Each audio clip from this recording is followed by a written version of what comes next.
Hey everybody, it is Aaron at Warmoth, and this might be the edgiest video I have ever made, so stick around.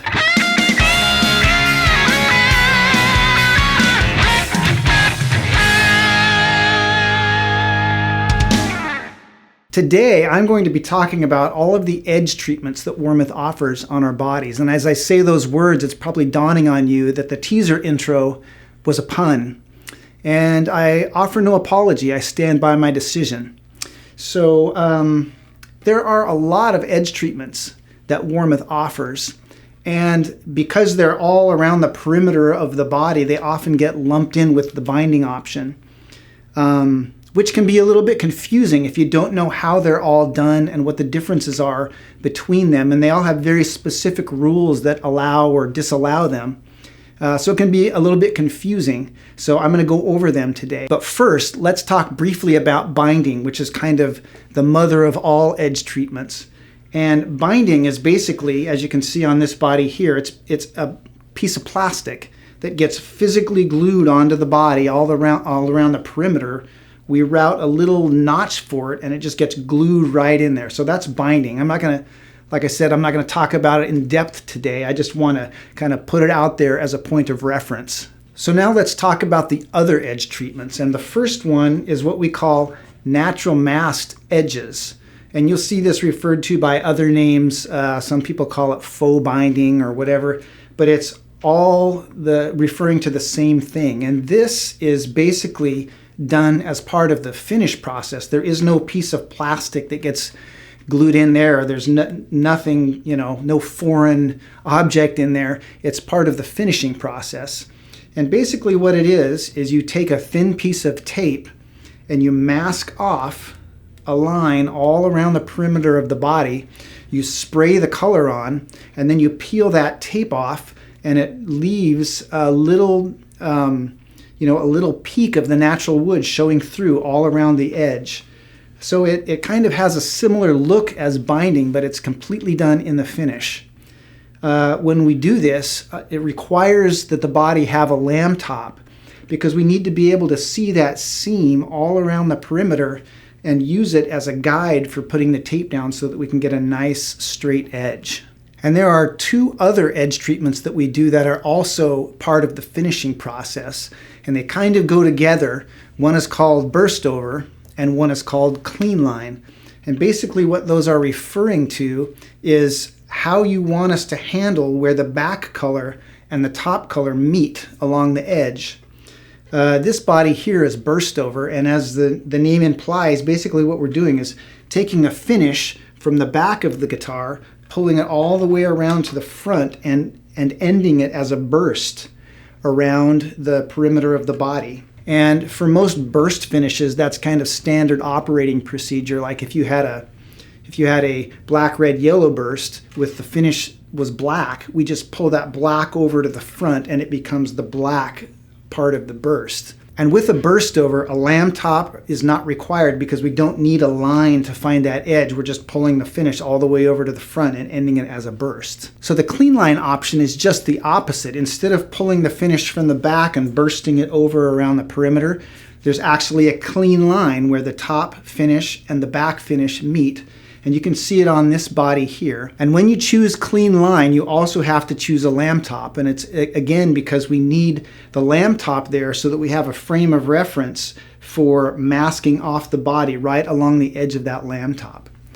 And the thing with clean line is that one side or the other always has to be finished clear. So you can see this one has the die top, but the back is finished in clear. So here's another example of a clean line edge treatment. You can see that it's got that very distinct line around the perimeter where the front meets the back. In this case, it's the top that is clear and the back is vintage white.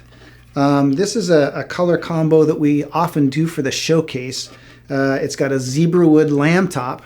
And then the back is vintage white, and it's just something we kind of tried on a whim many years ago, and we just thought, wow, that looks super cool. So every now and then we'll do a few of these for the showcase.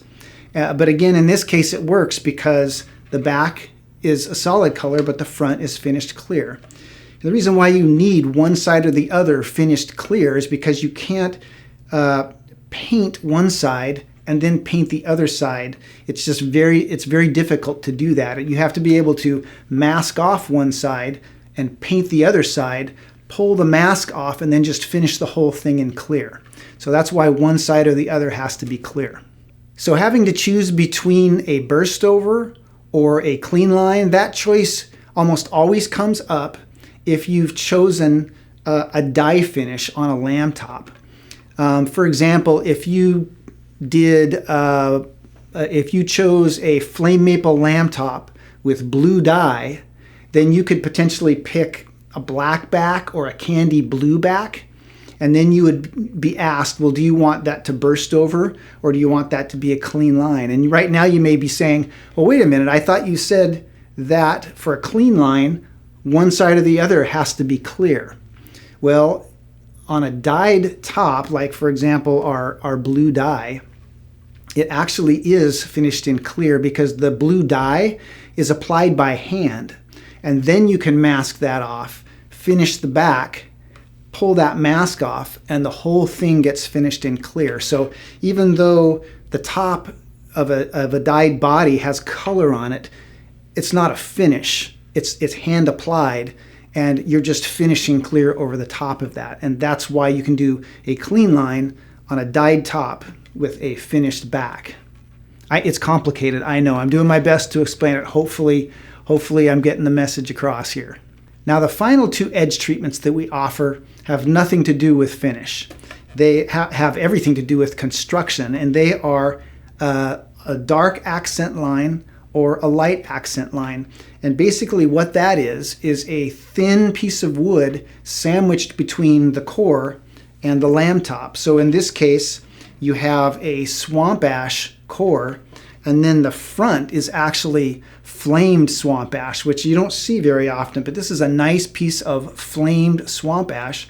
And then in between those two, we have a dark wood, a layer of dark wood, so that when you glue those three pieces of wood together and then cut the body, that dark piece of wood in between there forms a thin line all the way around the body. Now here's a light accent line. This is a mahogany core wood with a flamed koa top, and then you can see in between the two there is just a thin layer of maple. And again, when you glue those three together and then cut the body, that maple forms a line all around the perimeter.